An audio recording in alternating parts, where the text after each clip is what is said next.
ഈശ്വര പരീക്ഷയിൽ പാസ്സാക്കണേ. ആദ്യം ഈ ദൈവത്തോട് പ്രാർത്ഥിക്കാം, പിന്നെ ഈ ദൈവത്തോട്, പിന്നെ ഈ ദൈവത്തോട്.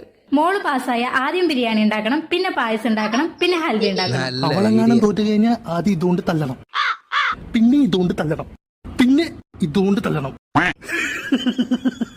നിന്റെ റിസൾട്ട് വന്നോടി? വന്നിട്ടില്ല അച്ഛാ, കറങ്ങിക്കൊണ്ടിരിക്കുക. എന്ത് കറങ്ങിക്കൊണ്ടിരിക്കാന്ന്? വന്നിണ്ടാവും, 4-5 തോറ്റുണ്ടാവും, അതാണ് മിണ്ടാണ്ടിരിക്കുന്നത്. തോൽക്കോ മോളെ? ഇല്ലമ്മ വന്നിട്ടില്ല, ഇപ്പോഴും കറങ്ങിക്കൊണ്ടിരിക്കുക. അപ്പുറത്തെ ടുട്ടുമോളുടെ വന്നല്ലോ റിസൾട്ട്. എന്റെ അച്ഛാ എല്ലാരും ഒരുമിച്ചാവും നോക്കണ്ടാവാ. ആ ശരി നോക്ക് തോറ്റ.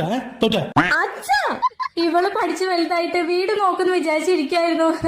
എന്തിനമ്മ ഇപ്പൊ കരയണേ? റിസൾട്ട് ഇതുവരെ വന്നിട്ടില്ല, കുറച്ചു കഴിഞ്ഞാ വരും. സർവർ ബിസി ആയിരിക്കും. ഇല്ല, വരില്ല. എങ്ങനെ വരാനാ? ജയിച്ചു കഴിഞ്ഞാലേ വരുള്ളൂ. തോറ്റു കഴിഞ്ഞാൽ എങ്ങനെ വന്ന തോന്നിയാനാ? ഒന്നും മിണ്ടാതിരിക്കണ്ട അച്ഛാ.